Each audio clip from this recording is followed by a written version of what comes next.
que si el anterior tema os hizo pensar y descubrir una serie de datos fascinantes, dudo mucho que este nos sorprenda aún más. Hoy básicamente trataremos una sola profecía, porque su contenido es tan sumamente importante que merece ser tratada en profundidad. Abarca pasado, presente y futuro muy cercano. Por tanto, nos concierne a nosotros, aunque lo desconozcamos o lo queramos desconocer. La técnica del avestruz, esconder la cabeza en el suelo, no nos va a evadir de lo que pase a nuestro alrededor ni a nosotros. Introduciremos el tema de hoy con un consejo del apóstol Pedro, discípulo de Jesús, y que ahora lo vamos a ver aquí.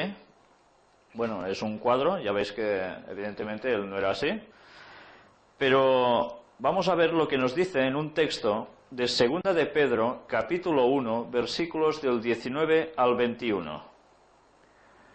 Tenemos también la palabra profética más segura, a la cual hacéis bien en estar atentos como a una antorcha que alumbra en lugar oscuro, hasta que el día esclarezca y el lucero de la mañana salga en vuestros corazones, entendiendo primero esto, que ninguna profecía de la Escritura es de interpretación privada, porque nunca la profecía fue traída por voluntad humana, sino que los santos hombres de Dios hablaron siendo inspirados por el Espíritu Santo. Pues hagamos caso al apóstol e introduzcámonos en el estudio profético de hoy, que no es otro, sencillamente, que Daniel capítulo 2. Y para eso vamos a hacer la lectura de los versículos 1 hasta el 35. Nos vamos a situar en un capítulo totalmente profético y en el cual podremos ir viendo unos acontecimientos realmente sorprendentes. Vamos a empezar con la lectura a partir del versículo 1, iremos deteniéndonos a ratos, haciendo quizás algún leve comentario, y luego sí que iremos deteniéndonos parte por parte, desglosando el contenido de este capítulo. Vamos pues a empezar con el versículo 1. En el segundo año del reinado de Nabucodonosor, tuvo Nabucodonosor sueños, y se perturbó su espíritu y se le fue el sueño. Vamos a seguir viendo versículos.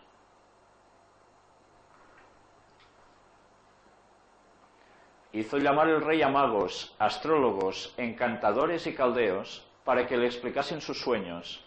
Vinieron pues y se presentaron delante del rey. Y el rey les dijo: He tenido un sueño, y mi espíritu se ha turbado por saber el sueño. Entonces hablaron los caldeos al rey en lengua aramea: Rey, para siempre vive, di el sueño a tus siervos y te mostraremos la interpretación.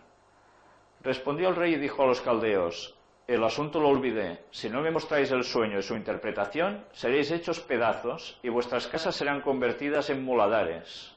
Y si me mostraréis el sueño y su interpretación, recibiréis de mí dones y favores y gran honra. Decidme pues el sueño y su interpretación. ¿Por qué está pasando todo esto? Si os fijáis, el asunto es bastante importante. El rey queda perturbado porque sabe que ha tenido un sueño, que puede tener una trascendencia, pero él se despierta y no recuerda nada de ese sueño, no sabe ni siquiera qué vio en ese sueño. Entonces se plantea una cuestión precisamente a los sabios de esa época, los caldeos, que eran sus consejeros a nivel de gobierno, y que eran gente que, ya veis, básicamente adivinos, encantadores, etcétera, etcétera. ¿Y en qué situación se encuentran? En una situación para ellos sumamente extraña. ¿Cómo se puede interpretar un sueño si no se conoce ese sueño? Entonces el rey, lógicamente, ¿qué hace? Se da cuenta de que, pues, si no le saben acertar lo que él ha soñado, pues vaya adivinos son, ¿no? Vamos a seguir viendo la lectura. En el versículo 6 dice: Y si me mostráis el sueño y su interpretación, recibiréis de mí dones y favores y gran honra. Decidme pues el sueño y su interpretación. Pero ellos, fijaros cómo reaccionan. Respondieron por segunda vez y dijeron: Diga el rey el sueño a sus siervos y le mostraremos la interpretación. El rey respondió y dijo: Yo conozco ciertamente que vosotros ponéis dilaciones, porque veis que el asunto se me ha ido. Si no me mostráis el sueño, una sola sentencia hay para vosotros. Ciertamente preparáis respuesta mentirosa y perversa que decir delante de mí, entre tanto que pasa el tiempo. Decidme pues el sueño para que yo sepa que me podéis dar su interpretación. O sea que el rey ya se olía que no sabrían interpretarlo. Los caldeos respondieron delante del rey y dijeron: No hay hombre sobre la tierra que pueda declarar el asunto del rey. Además de esto, ningún rey, príncipe ni señor preguntó cosa semejante a ningún mago, ni astrólogo, ni caldeo. Porque el asunto que el rey demanda es difícil, y no hay quien lo pueda declarar al rey, salvo los dioses cuya morada no es con la carne. Por esto el rey, con ira y con gran enojo, mandó que matasen a todos los sabios de Babilonia. Imaginaros el panorama. Estos señores caldeos, estos sabios, se veían muertos, no tenían ninguna respuesta. Y lógicamente, los reyes de entonces, cuando mandaban, mandaban. ¿Y qué ejecuta, qué sentencia el rey sobre ellos? Pues que los maten a todos. El versículo 13 sigue diciendo: y se publicó el edicto de que los sabios fueran llevados a la muerte, y buscaron a Daniel y a sus compañeros para matarlos. ¿Por qué buscan a Daniel y a sus compañeros para matarlos? Pues Daniel era un judío cautivo, deportado desde su tierra a Babilonia, y él fue educado precisamente como príncipe que era, para poder servir en esta corte. Y él estaba considerado también uno de estos sabios. Luego vamos a analizar un poco esta historia. Fijémonos qué va diciendo aquí. Entonces Daniel habló sabia y prudentemente a Arioc, capitán de la guardia del rey, que había salido para matar a los sabios de Babilonia. Habló y dijo a Arioc, capitán del rey: ¿cuál es la causa de que este edicto se publique de parte del rey tan apresuradamente? Entonces Arioc hizo saber a Daniel lo que había. Y Daniel entró y pidió al rey que le diese tiempo y que él mostraría la interpretación al rey. Luego se fue Daniel a su casa e hizo saber lo que había a Ananías, Misael y Azarías, sus compañeros, para que pidiesen misericordias del Dios del cielo sobre este misterio, a fin de que Daniel y sus compañeros no pereciesen con los otros sabios de Babilonia. Entonces el secreto fue revelado a Daniel en visión de noche, por lo cual bendijo Daniel al Dios del cielo. Y Daniel habló y dijo: sea bendito el nombre de Dios de siglos en siglos, porque suyos son el poder y la sabiduría.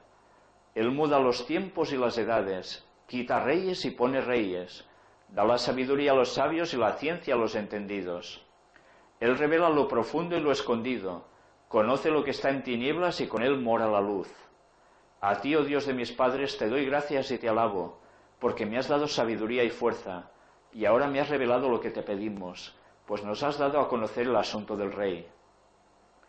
Después de esto fue Daniel a Arioc, al cual el rey había puesto para matar a los sabios de Babilonia, y le dijo así: no mates a los sabios de Babilonia, llévame a la presencia del rey, y yo le mostraré la interpretación. Entonces Arioc llevó prontamente a Daniel ante el rey, y le dijo así: he hallado un varón de los deportados de Judá, el cual dará al rey la interpretación. Respondió el rey y dijo a Daniel, al cual llamaban Belsasar: ¿podrás tú hacerme conocer el sueño que vi y su interpretación? Daniel respondió delante del rey diciendo: el misterio que el rey demanda, ni sabios, ni astrólogos, ni magos, ni adivinos lo pueden revelar al rey. Pero hay un Dios en los cielos, el cual revela los misterios, y él ha hecho saber al rey Nabucodonosor lo que ha de acontecer en los postreros días. Fijaros bien en esta frase. He aquí tu sueño y las visiones que has tenido en tu cama. Y a partir de aquí empieza a relatarle Daniel todo el sueño que el rey había tenido. Fijaros en lo importante de lo que hemos leído hasta ahora. Daniel recibe esta visión, sus compañeros se alegran con él, pero ¿esto es sabiduría propia? Él reconoce en todo momento que esto le viene de Dios, no es nada innato. Pero vamos a seguir leyendo, también luego quizás hablaremos sobre esto. Vamos por el versículo 29. Estando tú, oh rey, en tu cama, te vinieron pensamientos por saber lo que había de ser en lo porvenir, y el que revela los misterios te mostró lo que ha de ser. Y a mí me ha sido revelado este misterio, no porque en mí haya más sabiduría que en todos los vivientes, sino para que se dé a conocer al rey la interpretación, y para que entiendas los pensamientos de tu corazón. Fijaros, ¿por qué el rey estaba con estos pensamientos, preocupado en lo que sería, en el porvenir? Lógicamente, los reyes estaban preocupados por su reino, para saber cuánto tiempo iban a durar, si serían para siempre, si gobernarían más posesiones. Estos eran los pensamientos del rey en esa época. Y con estos pensamientos, Dios se pone en medio para ponerle algo en su corazón a través de un sueño. Vamos a seguir viendo qué es. Tú, oh rey, veías, y he aquí una gran imagen. Esta imagen, que era muy grande y cuya gloria era muy sublime, estaba en pie delante de ti, y su aspecto era terrible. La cabeza de esta imagen era de oro fino, su pecho y sus brazos de plata, su vientre y sus muslos de bronce, sus piernas de hierro, sus pies en parte de hierro y en parte de barro cocido. Estabas mirando hasta que una piedra fue cortada, no con mano, e hirió a la imagen en sus pies de hierro y de barro cocido, y los desmenuzó. Entonces fueron desmenuzados también el hierro, el barro cocido, el bronce, la plata y el oro, y fueron como tamo de las eras del verano, y se los llevó el viento sin que de ellos quedara rastro alguno. Mas la piedra que hirió a la imagen fue hecha un gran monte que llenó toda la tierra. Vamos a detener aquí la lectura. De momento vemos como Daniel le cuenta lo que ha soñado el rey, le describe una estatua que está delante de él, que es terrible, majestuosa, sublime, y le describe una estatua como de una persona subdividida por fracciones en partes del cuerpo que a su misma vez son distintos metales, ¿no? Que incluso aparece algo que no es ni metal y que aparece ya en los pies de esta estatua, y es el barro. Quedémonos de momento con lo que es el sueño y luego vamos a ir viendo su interpretación. Para situarnos, diremos que Daniel vivió entre los años 606 al 535 a.C. y el Nabucodonosor que estamos viendo aquí es el rey de Babilonia. Vamos ahora entrando en detalles. Nabucodonosor, que ahora vamos a verlo en las imágenes. Bueno, este no es Nabucodonosor, este es Daniel. Que todos sabéis que se hizo famoso por estar precisamente lanzado a un pozo donde había leones y donde precisamente estaba sentenciado a muerte. Pero de allí sobrevivió, con algo majestuoso también que pasó. Pero bueno, ahora no es el caso para irnos por las ramas. Hablando de Nabucodonosor, rey de Babilonia, y su padre Nabopolassar, se caracterizaron por coger a los nobles de los países que conquistaban y no los mataban, sino que los instruían en las artes y las ciencias de su cultura, integrándolos en su imperio y alimentándolos de su propio manjar real. Daniel formaba parte de estos nobles judíos llevados en cautividad, como os decía antes, a Babilonia. Por cierto, es muy interesante leer también el capítulo 1 de este libro de Daniel, porque incluso nos habla hasta de nutrición y cómo la nutrición afecta la claridad de nuestra mente para poder discernir mejor las cosas.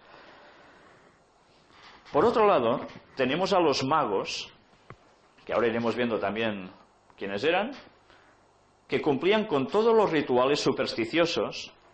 También aparecen los adivinos, que eran tiradores de suertes, los astrólogos, que aseguraban predecir los acontecimientos a través del estudio de los astros, los encantadores, que pretendían comunicarse con los muertos, a los cuales ahora quizás llamaríamos médiums, y los caldeos, que eran una secta de filósofos parecidos a los magos y astrólogos, que se dedicaban al estudio de las ciencias naturales y a las adivinaciones.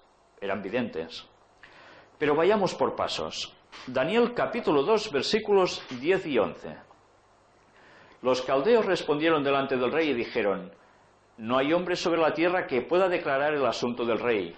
Además de esto, ningún rey, príncipe ni señor preguntó cosa semejante a ningún mago, ni astrólogo, ni caldeo, porque el asunto que el rey demanda es difícil, y no hay quien lo pueda declarar al rey, salvo los dioses cuya morada no es con la carne. Los considerados sabios, los caldeos, para poder interpretar el sueño del rey, debían de saber primero cuál era ese sueño. Sin esta base, decían, era imposible dar ninguna explicación. Leamos ahora los versículos 27 y 28 del mismo capítulo. Daniel respondió delante del rey diciendo: el misterio que el rey demanda, ni sabios, ni astrólogos, ni magos, ni adivinos lo pueden revelar al rey. Pero hay un Dios en los cielos, el cual revela los misterios. y él ha hecho saber al rey Nabucodonosor lo que ha de acontecer en los postreros días. He aquí tu sueño y las visiones que has tenido en tu cama. Daniel puntualiza que esto no era ningún poder inherente en él, ni de ninguno de sus compañeros, sino que Dios era el único que lo puede hacer y que lo revela a quien, siguiéndolo de todo corazón, él se lo quiere mostrar.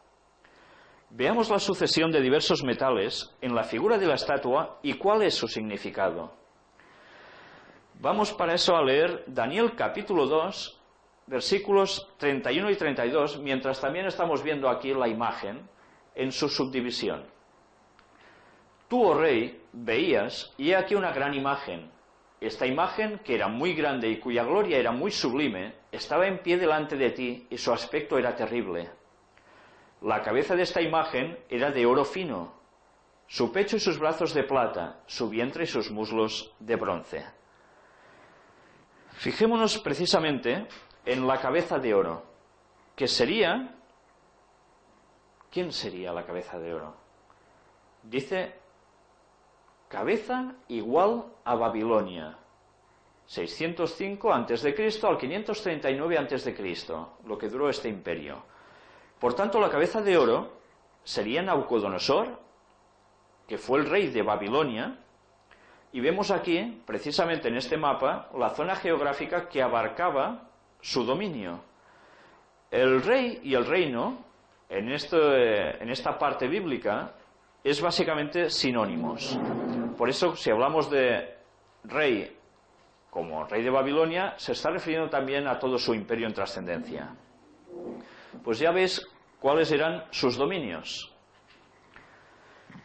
El imperio babilónico fue el de más esplendor de toda la historia. Sus famosos jardines colgantes, considerados una de las 7 maravillas del mundo antiguo, y la riqueza de sus habitantes así lo constata. Pero cuando se creían inexpugnables y que perdurarían para siempre, sucedió lo más inesperado. Media y Persia, que aquí vamos viendo quiénes eran estos personajes, potencias inferiores a Babilonia durante la vida de Nabucodonosor, fueron unidas a Lidia, que aquí vemos el mapa donde estaba situado. Si os dais cuenta, es precisamente en el extremo izquierdo del mapa. Fueron unidas a Lidia precisamente por Ciro, al cual aquí veis, y yo no sé si os fijáis en qué lleva en su casco. Si os dais cuenta, ¿no lleva una estrella de 5 puntas? ¿De dónde saldrá todo este enigma de la estrella de 5 puntas? Estamos viéndolo marcado aquí con un puntito rojo. ¿Os dais cuenta dónde está situada?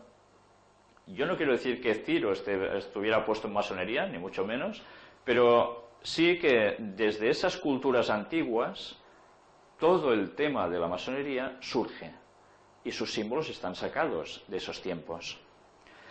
Pues sigamos con Ciro. Era el rey de Persia. Después de la muerte de Nabucodonosor, en el año 562 a.C., el imperio babilónico decayó rápidamente. Los medopersas aprovecharon cierta fiesta de los babilonios, una gran bacanal, para desviar durante la noche el río Éufrates, que pasaba justo por el medio de la ciudad, que por cierto estaba amurallada en todo su recorrido por el interior de la ciudad. Así, si alguien entraba y pasaba por allí, saliese tal y como entró, sin poder acceder al interior de la ciudad. Pero en algunos de los lados de esa muralla interna habían puertas de acceso a la ciudad, eso sí, celosamente custodiadas todos los días, todos menos aquel, porque todos iban muy contentos, ya me entendéis. Precisamente por allí se introdujo el ejército medo-persa, aprovechando que el cauce del río quedó casi seco, y consiguieron entrar por aquellas puertas con mucha facilidad. Así, en una sola noche, el magnífico imperio de Babilonia cayó, tal como Daniel lo había pronosticado por revelación divina, y él mismo vivió este hecho, ya de anciano. Esto lo podéis acabar de complementar en el capítulo 5 de Daniel, que tampoco tiene ningún desperdicio. Y pasemos ahora a Daniel capítulo 2, versículo 32, parte central.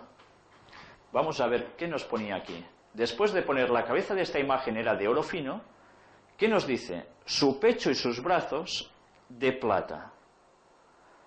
Vamos a comparar el texto con Daniel 2, versículo 39. Y después de ti se levantará otro reino inferior al tuyo. ¿Qué está diciendo aquí? Sencillamente, si estamos haciendo este paralelismo es para darnos cuenta de que lo que está tratando el sueño, esa estatua dividida en distintos metales, no es otra cosa que una sucesión de imperios. Vamos a ir viéndolo esto con más detalle. Pechos y brazos de plata. Estos fueron precisamente Medo-Persia, que reinaron o gobernaron una buena parte del mundo entre los años 538 al 331 a.C. Y esta es precisamente la zona que abarcaron. ¿Ves que es más extensa que Babilonia? Sus dominios se ampliaron bastante precisamente respecto a los de Babilonia. El imperio medo-persa creció en extensión respecto al babilónico, pero ya no poseía el mismo esplendor. Fijaros cómo aquí vemos la parte que era Babilonia y cómo Medo-Persia, en el distinto color más amarillo, era bastante más extenso. Pero en el año 331 a.C. sucedió lo siguiente. Leamos el versículo 32 del capítulo 2 de Daniel, la última parte. Cuando después de hablar de su pecho y sus brazos de plata, dice, su vientre y sus muslos de bronce. Fijaros, si hasta ahora era un reino sucedido por otro reino, ¿no es lógico también que el otro metal que nos está citando después del pecho y los brazos sea otro reino? Fijaros en la comparación con el versículo 39. Y después de ti se levantará otro reino inferior al tuyo, y luego un tercer reino de bronce, el cual dominará sobre toda la tierra. ¿Os dais cuenta cómo está hablando de imperios? Por tanto, vientre y muslos de bronce equivaldría a Grecia. Y Grecia fue un dominio aplastante entre los años 331 al 168 a.C. Este imperio aún fue más extenso que los otros dos. El personaje que hemos visto antes, en un breve detalle, ¿os dais cuenta? ¿Sabéis quién es? Alejandro Magno, el gran conquistador. Fundador precisamente del imperio greco-macedónico. ¿Veis aquí la extensión de Grecia? Como aún es superior a la de Medo-Persia. ¿Y qué hizo Alejandro Magno? Derrotó a los medo-persas en las batallas de Gránico, que ahora vamos a ver también aquí una representación, también en la batalla de Iso. ¿Veis aquí qué montón de gente muerta? Por cierto, ¿veis? ¿Sabéis quién es el que está subido en este carro de batalla huyendo? Pues no es otro, precisamente, que Darío, que pertenecía al imperio medo-persa. Y huye, ¿sabéis delante de quién? Pues según la representación, huye delante de Alejandro Magno. Ya veis, abajo en la foto lo pone, ataque, Darío III huyendo ante el violento ataque de Alejandro Magno. Este mosaico representa la batalla de Iso. Pero además hubo otra batalla importante, y fue la de Arbeles. También vemos aquí una representación de ello. Después de la muerte de Alejandro, sus dominios, que fueron más extensos aún que los de los medo-persas, pero no tan ricos, se dividieron en una cantidad de reinos griegos. De hecho, los 4 generales de Alejandro se disputaron y dividieron su reino después de varias batallas. Los nombres de sus 4 generales,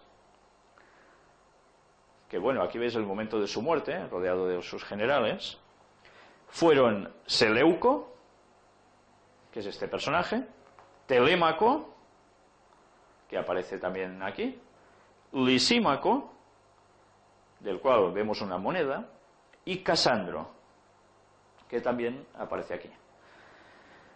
Pero vamos a ver ahora qué nos decía Daniel 2:33 en su primera parte. Sus piernas, citando ya el imperio que va a venir después, nos dice de hierro. Comparémoslo con Daniel 2:40. Fijémonos qué nos dice aquí. Y el cuarto reino será fuerte como hierro, y como el hierro desmenuza y rompe todas las cosas, desmenuzará y quebrantará todo. ¿Qué imperio vino después de Grecia? ¿Lo recordáis? ¿Cuál fue? Las piernas no son otra cosa que el símbolo del Imperio Romano, que fueron los que sucedieron en la historia precisamente a los griegos y que dominaron entre los años 168 a.C. al 476 después de Cristo. Fue un largo periodo el de su dominio. Pero no solo esto, sus dominios fueron los más amplios de todos. Fijaros cómo llegó, ¿hasta qué parte? Hasta España, lo que sería Portugal, África del Norte, Europa en general, hasta llegar a Gran Bretaña. Impresionantes sus dominios. Roma, con sus legiones, fue el cuarto imperio de la profecía y en el año 168 a.C. hizo sucumbir a los griegos. Las descripciones del Imperio Romano, el más extenso de todos, denotan la dureza de su poder, pero también este se desvanecería. Daniel 2:33, última parte. Después de sus piernas de hierro dice, sus pies en parte de hierro y en parte de barro cocido. Vamos a compararlo con Daniel 2, versículos del 41 al 43. Lógicamente, Roma no duró siempre. ¿Qué sucede después? Y lo que viste de los pies y los dedos, en parte de barro cocido de alfarero y en parte de hierro, será un reino dividido. Increíble, ¿eh? Será un reino dividido. ¿Qué está queriendo decir con esto? Luego lo veremos.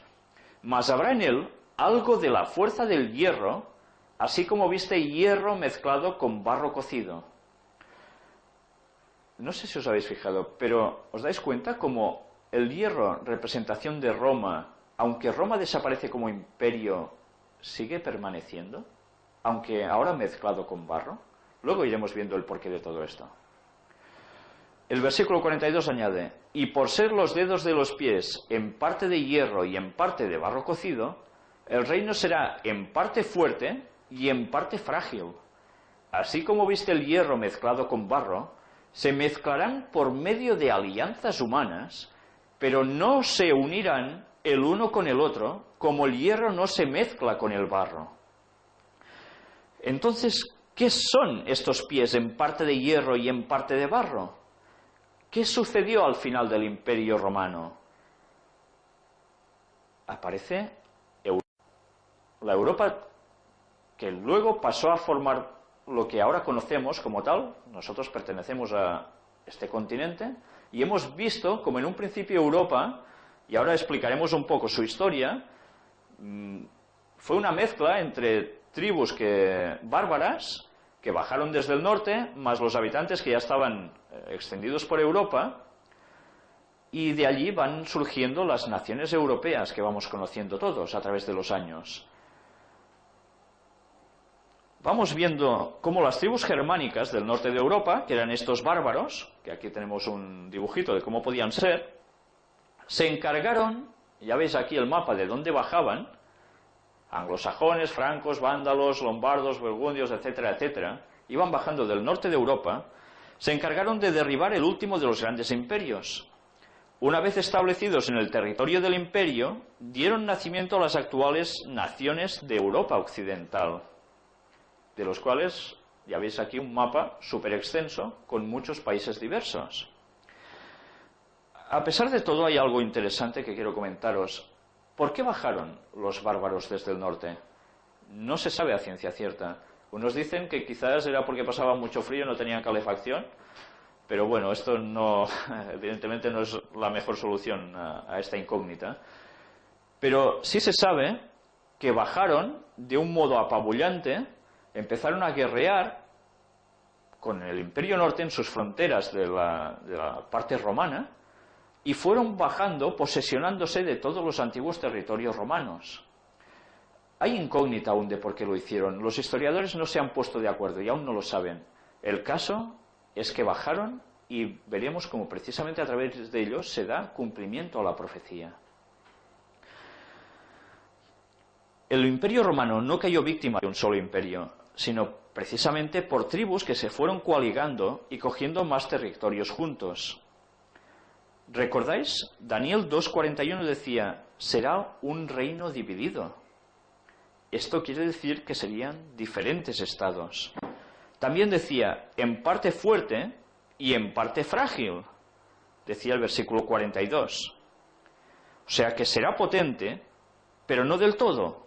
Unas naciones serán fuertes, otras débiles. También decía, se mezclarán por medio de alianzas humanas, pero no se unirán el uno con el otro. Esto nos lo decía el versículo 43.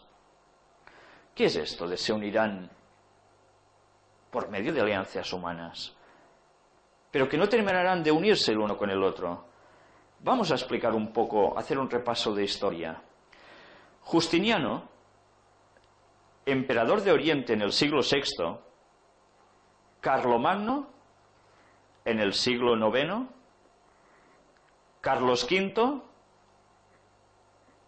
y Felipe II en el siglo XVI, Luis XIV en el siglo XVII y también en el XVIII, ya veis qué bonito iba vestido el señor, el Kaiser Guillermo II y Adolf Hitler en el siglo XX, las bodas entre miembros de casas reales europeas, de los cuales aquí vemos un claro ejemplo.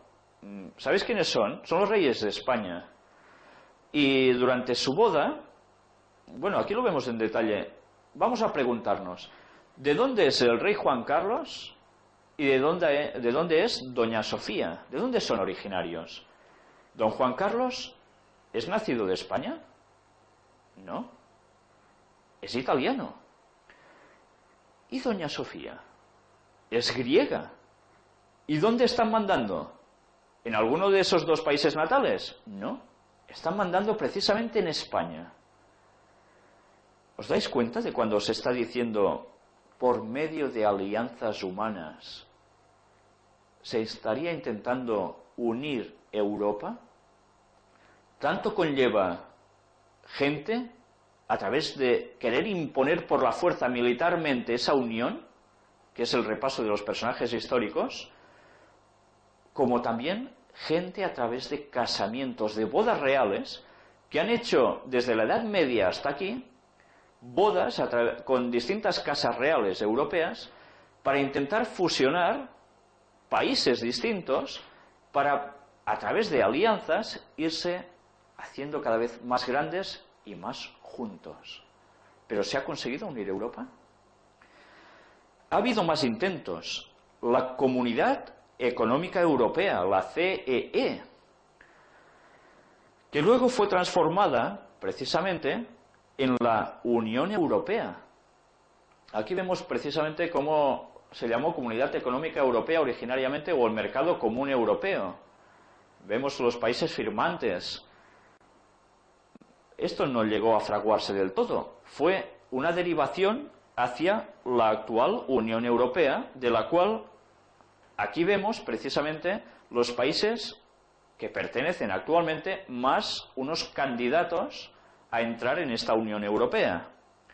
Y esto ha sucedido precisamente en nuestro tiempo. Lo han intentado todo para unir Europa. ¿Lo han conseguido? Estaba profetizado que no lo harían. Fijaros cómo la profecía bíblica abarca la cultura occidental, de donde es el pueblo que conocía o seguía la Biblia y creía en Dios. Es evidente que Dios no se referiría a ningún otro lugar del planeta donde la profecía no se estudiara, porque esto no beneficiaría a nadie. Por eso llegamos a la conclusión de que las profecías de las Sagradas Escrituras referentes a las naciones tienden a referirse a las zonas del mundo donde vive la gente que por su conocimiento de la Biblia y de su fe en Dios se puede beneficiar más con las profecías. Fijaros que, según dice la profecía, una Unión Europea total no existirá, aunque según otra profecía dice que por un tiempo les será dado el poder por parte de ellos a un solo personaje o entidad, ya lo estudiaremos, llamada la bestia. Pero la que hoy estamos tratando aún dice alguna cosa más. Veamos Daniel 2, versículos 44 y 45. Y en los días de estos reyes, el Dios del cielo levantará un reino que no será jamás destruido, ni será el reino dejado a otro pueblo. Desmenuzará y consumirá todos estos reinos, pero él permanecerá para siempre. De la manera que viste que del monte fue cortada una piedra, no con mano, la cual desmenuzó el hierro, el bronce, el barro, la plata y el oro. El gran Dios ha mostrado al rey lo que ha de acontecer en lo porvenir, y el sueño es verdadero y fiel su interpretación. El siguiente imperio aparecerá precisamente en los días de estos reyes. Cuando estén intentando unificar Europa totalmente, será su momento, y este momento parece ya no demasiado lejano. Ya nos impusieron la moneda única, el euro, del cual ahora vamos a ver una fotografía y que todos soléis llevar alguno en el bolsillo. Y ahora van de lleno por la unidad política. ¿Recordáis el tema de la masonería, de cómo estaban detrás de la creación de la Unión Europea? Al final todo confluye. Pero ¿a quién representa esta piedra no cortada con mano humana? ¿A un meteorito que destruirá la Tierra? ¿Podría ser un meteorito impactando fuertemente? ¿Una gran colisión que destruye al mundo? Una ley básica para entender las claves proféticas y los diversos temas bíblicos en general dice que la Biblia se interpreta por ella misma a través de la comparación de textos. Por tanto, fijaros qué fácil sería que yo ahora os dijera, va a caer un meteorito y el mundo se va a la porra. Esto es lo que dice la profecía. Y vosotros, inocentes, os los podíais creer. Puede llegar a suceder que un meteorito impacte con nosotros. ¿Por qué no? De hecho, algo así parece que va a pasar. Pero, ¿quiere decir que va a haber una destrucción total de la Tierra? ¿Y que por culpa de Dios se termina todo y ya está? Esto sería una interpretación. Podríamos especular que la piedra es cualquier otra cosa. Entonces, ¿cómo podemos saber la verdad de qué es esta piedra que cae, impacta en los días de la Unión Europea cuando se está intentando fraguar a tope, como en nuestros días? ¿Qué es entonces esto? Hablando de la palabra de Dios, Isaías nos dice en su capítulo 28 y versículo 10. ¿Sabéis? Isaías es otro profeta, para situaros. No sea acaso que ahora pensáis que es otro personaje que no tiene nada que ver. Porque mandamiento tras mandamiento, mandato sobre mandato, renglón tras renglón, línea sobre línea, un poquito aquí, un poquito allí, otro poquito allá. ¿Qué quiere decir este texto? Pues sencillamente que las cosas hay que compararlas, analizarlas, texto aquí, texto allí. Si la Biblia se debe interpretar por sí sola, vamos a ver precisamente con la Biblia qué significa esa piedra. Como ejemplo, veamos cómo lo que hemos explicado a través de la historia, en este caso también podemos explicarlo por comparativa con otros textos bíblicos. Lo mismo que hemos visto en Daniel 2, con esta sucesión de imperios, lo vemos bajo otros símbolos, animales, bestias, en los capítulos 7 y 8 del mismo libro. ¿Por qué parece repetirse? La diferencia es que en cada uno se dan detalles adicionales para llegar a una mayor claridad y demostrar ciertos objetivos.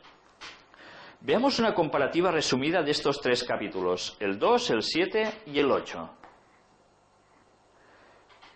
En la parte de la izquierda vemos como precisamente hay una nota interesante. Los metales descienden en calidad hasta el final, desde la cabeza de oro hasta los pies, ¿no?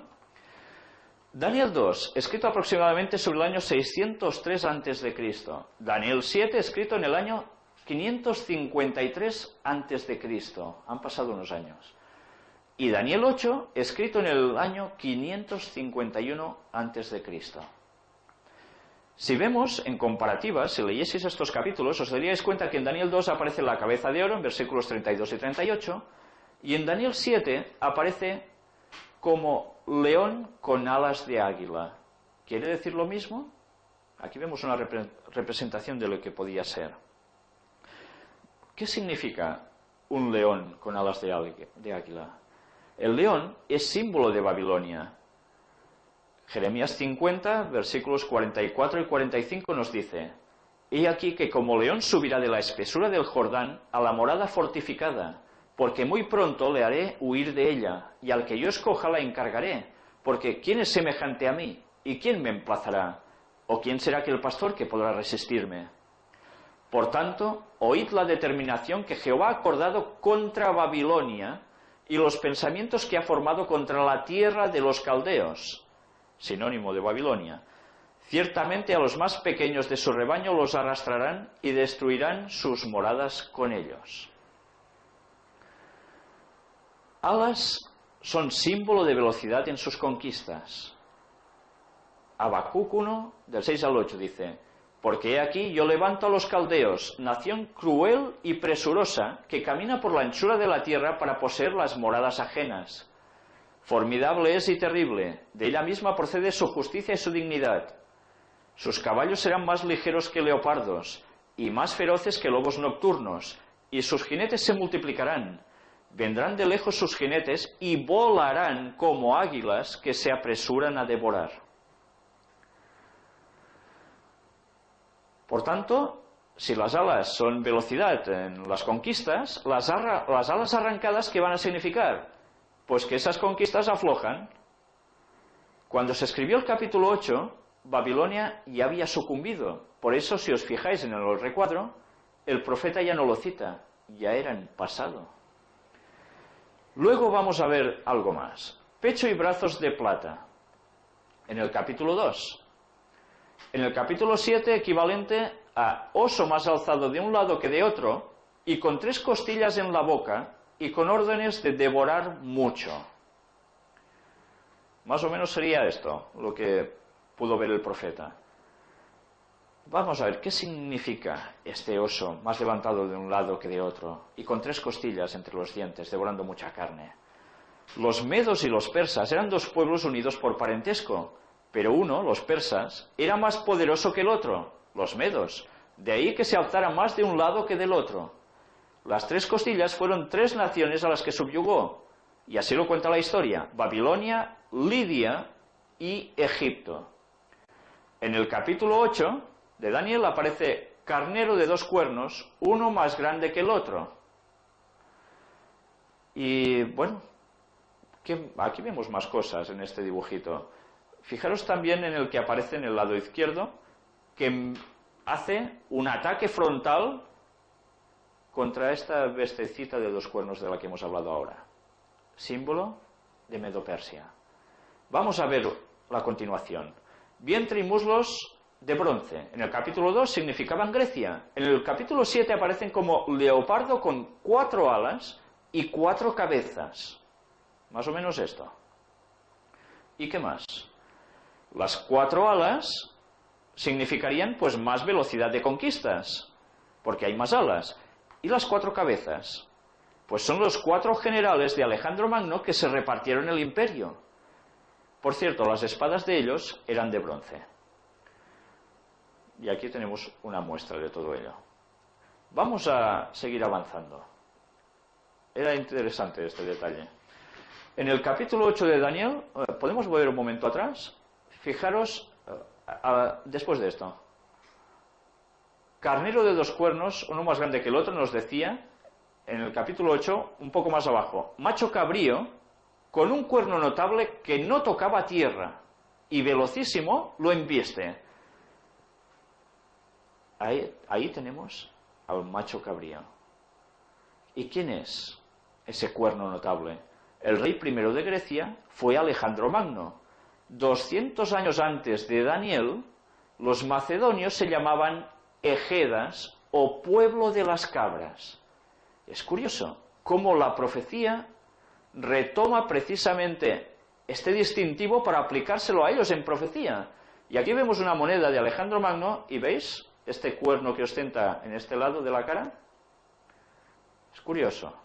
Por eso eran Egedas, pueblo de las cabras. Y este es el símbolo con el cual aparece Grecia en la profecía. Impresionante. Vamos a seguir avanzando. Piernas de hierro en Daniel 2. Roma. En el capítulo 7, bestia espantosa y terrible con 10 cuernos. Bueno, una cosa rarísima sí que es el dibujo, pero que debería ser una cosa así lo que vio, también puede ser. Roma fue dividida en 10 reinos. Se listan los dedos de los pies de la estatua, que lógicamente tenía 10 dedos. ¿Ves? Aquí lo vemos en la foto. El hierro y el barro cocido no se mezclan, no queda fuerte. ¿Lo habéis intentado nunca el unir el hierro con el barro? Cuando la mezcla está húmeda, parece que se aguanta, pero a la que se seca, probadlo, veréis como el hierro no se consolida para nada con el barro. Por tanto, un poco fuerte, un poco débil, y no termina de unirse. Pero el hierro del Imperio Romano, y sus espadas eran de hierro, cosa muy curiosa, sigue aún en los pies mezclados con barro. O sea que Roma no desaparece, se transforma, llega hasta el final de la historia. ¿De qué historia? Todo esto lo iremos viendo ahora. Vamos a ver, pies en parte de hierro y en parte de barro mezclado, en el capítulo 2, para decir Europa. En el capítulo 7, a la bestia le sale otro cuerno pequeño y derriba 3. Este cuerno tenía ojos de hombre y hablaba grandes cosas. Qué cosas más extrañas. Esto lo iremos viendo en su momento. Aquí no, bueno. Bueno, no nos sale la bestia. Vamos a pasar al capítulo 8, donde dice que esta bestia tan increíble, ¿qué hace? Ataca al pueblo de Dios y a sus creencias. Y esto nos lo narran los versículos del 9 al 25. Yo solo quiero citaros algo muy curioso. Si os fijáis, ¿por qué pone que el significado es Europa, Roma papal? ¿Qué es esta bestia que le sale otro cuerno pequeño? Si estábamos hablando de una bestia que simbolizaba Roma, ¿lo veis aquí en el recuadro abajo a la izquierda? Bueno, esto estamos viendo como a ese cuerno Alejandro Magno se le rompe, le salen 4, y a la bestia que nosotros estamos tratando ahora, que ya no es Grecia, sino que es Roma, que es lo que viene después, por tanto esto ya no nos hace falta verlo, le sale un cuerno que derriba a 3. Y tiene este cuerno unos ojos de hombre y hablaba grandes cosas. Fijaros cómo esto trasciende todo lo que hemos visto hasta ahora con las bestias. Es algo totalmente inusual. Pero este tema lo vamos a tratar cuando analicemos precisamente durante toda una conferencia a esta bestia tan impresionante. Y tendremos que demostrar quién es esta bestia. Pero vamos a aparcarlo aquí. De momento solo os digo, ¿qué poder surge en Roma? El papado, que curiosamente derriba a los érulos, los ostrogodos y los vándalos para oponerse ¿a qué? A las enseñanzas y doctrinas suyas, a las pretensiones papales. Pero esto, quedaros solo con este concepto, porque para demostrar todo esto vamos a necesitar toda una conferencia, ya que el tema es sumamente duro, impresionante y vital para todos nosotros. Vamos a avanzar. Si nos vamos dando cuenta, es impresionante notar que el profeta dice hasta el nombre de los imperios años antes de que surjan. ¿Cómo puede ser que un profeta vea todas estas cosas? Por inspiración propia, yo no paro de recordar siempre en mi mente que él siempre dice, Daniel, que no era por su sabiduría, era por lo que le venía de Dios. Si tenéis Biblias en vuestras casas, me gustaría que hicierais una lectura de estos capítulos para daros cuenta cómo nombres que aquí surgen de imperios aparecen años después de que el profeta los citara, en los capítulos 7 y 8. Os lo dejo como deberes. Pero después de ver cómo la Biblia también se interpreta por ella misma, ¿Qué es entonces la piedra o roca que golpean los pies de la estatua y la desmenuza? Que aparece en Daniel 2:35. Bueno, es verdad, nos quedaba esto. Este libro no tiene desperdicio su lectura, se llama Los malos papas y hace un análisis histórico de los papas a través de la historia, con sus hechos, sus proezas y muchas otras cosas. Y os recomiendo su lectura, es totalmente histórica, vale la pena. Pero bueno, vamos a seguir avanzando en lo que ahora estábamos puestos. Aquí teníamos una ilustración de lo que podía ser ese cuerno con ojos de hombre y una boca que hablaba grandes cosas, que es un cuerno pequeño que crece, se carga a 3. Esto ya lo iremos viendo en su momento. Y vemos en esta estatua cómo la roca, esa piedra, golpea precisamente, o va a golpear, lo estamos viendo en el momento del dibujo, ¿en qué zona? ¿En la cabeza? No. Va bajando el cuerpo y no golpea en ningún sitio de estos. El texto nos dice que golpea precisamente donde estamos marcando ahora, en los pies, en la zona. ¿De qué zona de los pies? Pues lógicamente en los dedos, que es la parte final. ¿Y esto qué quiere decir? ¿Qué va a pasar al final en esta historia de nuestros días? Vamos a verlo ahora un poco con detalle. Vamos a ver qué es esta piedra que cae, desmenuza esta estatua, y luego se hace un gran monte que llenó toda la tierra. Recordad que este hecho debe pasar cuando Europa está intentándose unir de un modo muy claro, como ahora. Por tanto, debe pasar algo en un futuro próximo, quizás muy próximo. Y yo no diría ni quizás. Veamos qué es la piedra. La respuesta la sacaremos por comparativa, para que nadie pueda decir que son interpretaciones erróneas. Y empezaremos con un texto que se encuentra en el libro del Nuevo Testamento, llamado Primera Epístola a los Corintios, capítulo 10 y versículo 4. Y aquí vamos a ir sacando el significado. Y todos bebieron la misma bebida espiritual, porque bebían de la roca espiritual que los seguía, y la roca era, ¿quién? Cristo. ¿La roca es Cristo?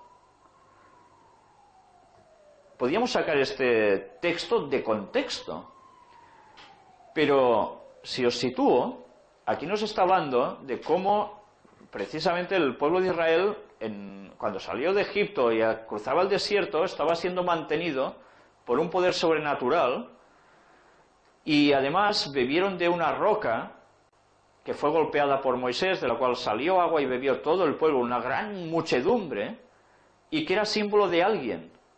Y aquí el apóstol Pablo, cuando escribe, nos dice, y la roca era Cristo. ¿Ese es el símbolo? Vamos a ver otro texto. Primera de Pedro, capítulo 2, del 3 al 8. Si es que habéis gustado la benignidad del Señor, acercándoos a Él, piedra viva, desechada ciertamente por los hombres, mas para Dios escogida y preciosa. Vosotros también, como piedras vivas, sed edificados como casa espiritual y sacerdocio santo, para ofrecer sacrificios espirituales aceptables a Dios por medio de Jesucristo. Por lo cual también contiene la Escritura: He aquí pongo en Sión, que ya sabéis que es símbolo de Jerusalén, la principal piedra del ángulo, escogida, preciosa, y el que creyere en él no será avergonzado.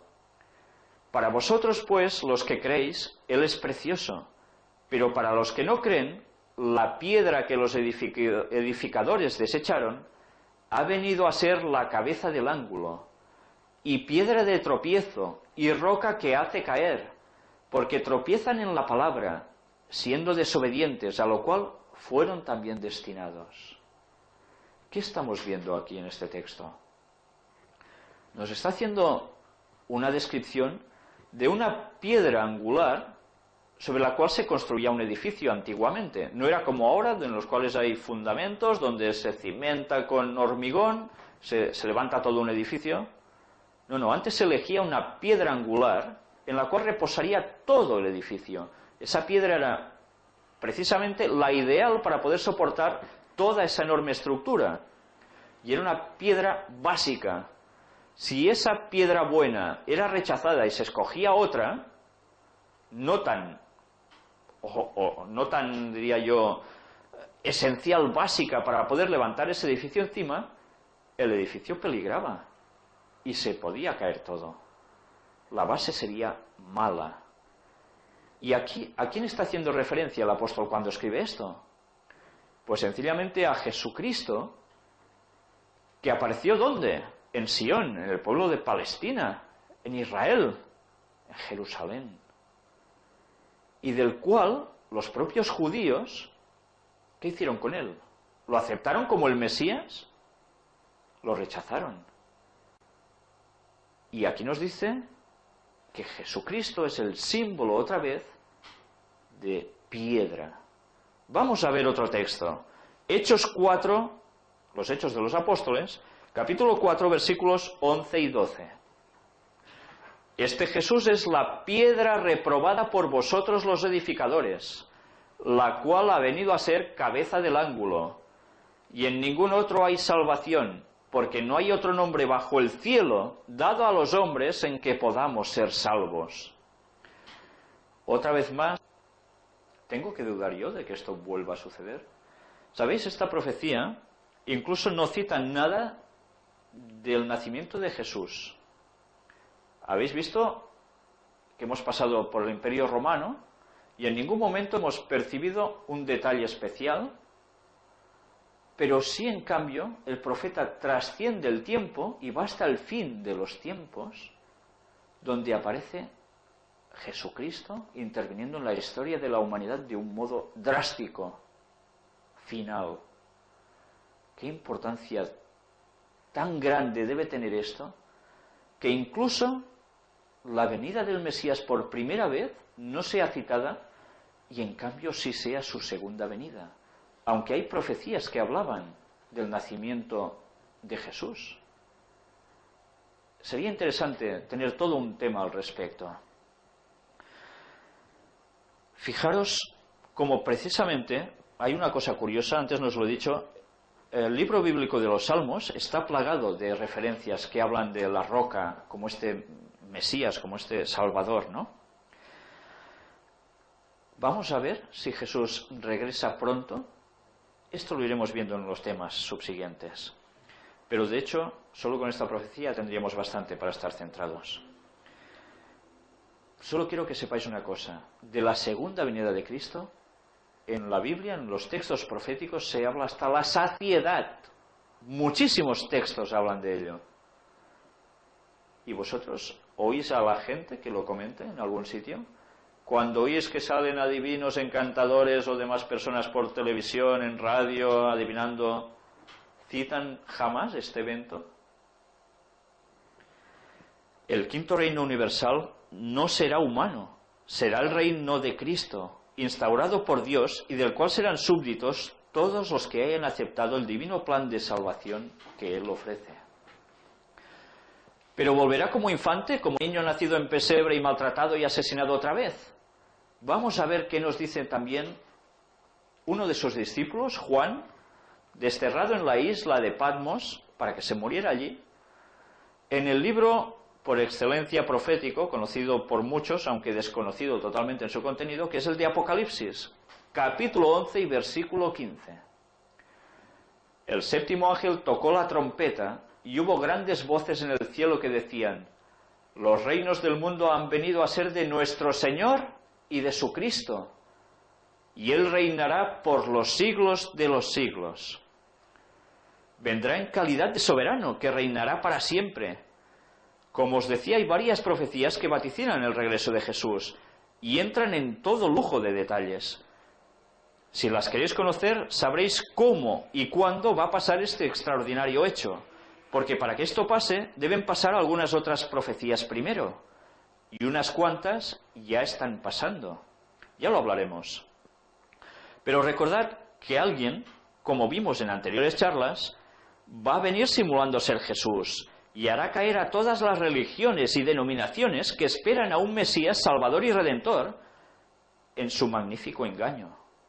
La masonería luciferana, junto con la bestia, de la que pronto trataremos, son los encargados de prepararle el camino. Si nosotros no conocemos la verdad, también sucumbiremos a su falsedad y nos lo jugamos absolutamente todo. Y ya que se han cumplido totalmente la primera gran parte de las profecías, sin un solo error, y en un margen de siglos de historia tan extensos desde que se pronosticaran, podemos tener la absoluta confianza y certeza de que se cumplirán las restantes, como además todas las promesas que Dios nos da, que también están escritas.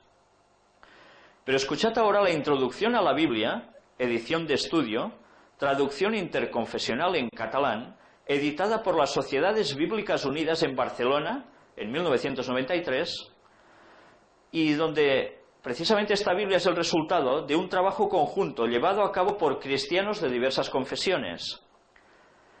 Esta es la fotocopia de esta Biblia en catalán, Introducción al libro de Daniel.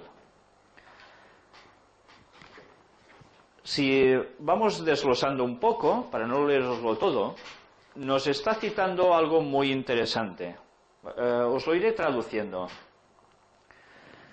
Vamos a ver por dónde podemos empezar. Bueno, para situaros. Primero de todo, quiero deciros que las personas que escriben este texto, ¿cómo os diría yo? Esta entrada al libro, esta introducción, son personas de diversas denominaciones cristianas que se han juntado para hacer una traducción al catalán de la Biblia y que ellos, en su introducción, ponen sus, ¿cómo os diría yo?, sus opiniones personales al respecto, lo que creen ellos. Y vamos a ver cómo definen precisamente a Daniel como un personaje que no existió. ¿Cómo que no existió Daniel? Y que además fue escrito en un tiempo que nada tiene que ver con lo que yo os he dicho hasta ahora. Lo sitúan incluso en el siglo II antes de Cristo. Y que se escribió, yo quizás es que prefiero decíroslo así a que no ir traduciendo los puntos de los que aquí se narra. Luego, si queréis, si entendéis el catalán, lo podéis hacer vosotros mismos. Si no, aparte ya os lo iré diciendo. Estas personas están diciendo de que el personaje de Daniel, que no existió, fue la idea de algún personaje, de algún escritor judío, que viendo los problemas que tenían frente al imperio, que los estaba mandando en ese entonces, y viendo de que el pueblo empezaba a desfallecer, se inventó un personaje al cual lo situó en una historia del pasado, en los años de Nabucodonosor en Babilonia, ficticiamente, y desde allí les sugiere de que resistan y que Dios al final es el que va a triunfar, ¿no? Esto es cierto. Es que incluso se atreven a decir de que la profecía que nosotros hemos estado tratando, cuando llega a cierto punto, no es la bestia de la que nosotros vamos a citar en estas conferencias, sino que es un personaje llamado Antíoco IV Epífanes, situado entre los años 175 al 164 a.C. Veremos si esto es cierto en su momento. Pero ahora nos interesa saber si verdaderamente Daniel existió o es solo un mito. ¿Puedes avanzar otra toma? Bueno, vamos a seguir avanzando para no seguir leyendo en todo esto. En la publicación de esta Biblia participaron, como decía, diversas confesiones cristianas. Han redactado sus notas marginales y las introducciones a los libros. Lo mismo que hemos leído aquí, o os he citado yo aquí, se enseña en los seminarios de teología católica. Años atrás era imposible para un protestante aceptar esto como parte de sus creencias, el pensar de que Daniel no existió. ¿Qué ha cambiado y por qué? ¿Tendrá algo que ver con el ecumenismo? ¿El propósito de unir las iglesias? Daniel, afirman ellos, no existió. Según dicen, el libro que lleva su nombre se escribió en épocas posteriores a las narradas. En consecuencia, si suprimen la autenticidad del personaje y su historia, también suprimen su contenido y, lo que es peor, su interpretación profética. Pues no nos vamos a marchar sin aclarar la certeza de su existencia. Un arqueólogo inglés, llamado Archer, estudió unos documentos muy antiguos encontrados en Irak. Había un pueblo dividido por un río, mitad en cada lado. Era un pequeño afluente del río Éufrates, de este que estamos viendo aquí. Entre los habitantes estalló una guerra entre los hombres, mientras las mujeres lloraban. Contendían por un objeto. Las dos partes del pueblo lo querían en su lado porque creían que les traería una bendición especial. El rey Sennacherib, que aquí lo veis, decidió poner fin al asunto interviniendo allá. Puso aquel objeto atado en mitad del puente para que las dos partes recibiesen su bendición. La pelea era por un sarcófago lleno de huesos del cadáver de un profeta. Los que habían conocido en vida a aquel profeta creían que hasta sus huesos podían ser fuente de bendición. Aquel profeta era Daniel. ¿Qué debe decir este profeta en su libro para intentar aún hacerlo pasar por inexistente? Pronto lo descubriremos. Para quien quiera más detalles de la controversia de la certeza del contenido del libro de Daniel, un libro titulado Descubrimientos Orientadores, en sus páginas 75 a 77, dice, vamos a verlo aquí.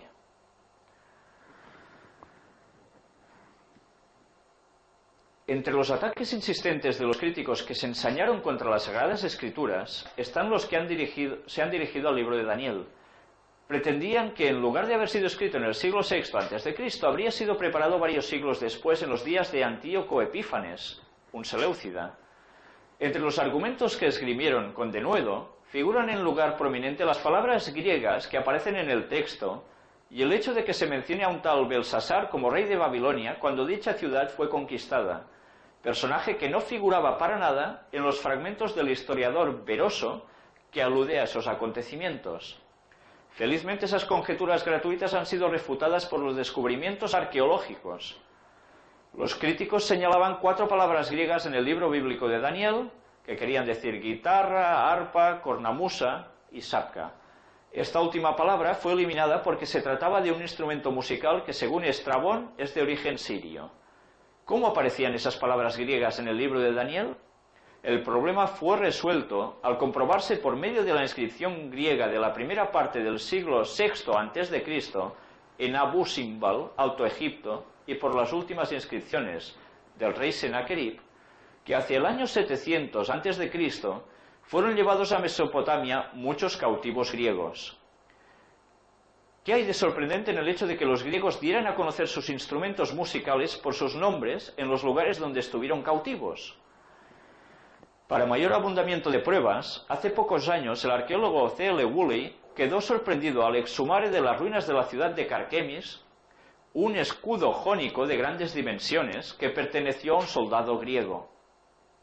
Ese escudo, en el cual se representaba una gorgona repujada en bronce, apareció entre los escombros de la ciudad que había permanecido intacta desde la batalla entre el faraón Necao y Nabucodonosor.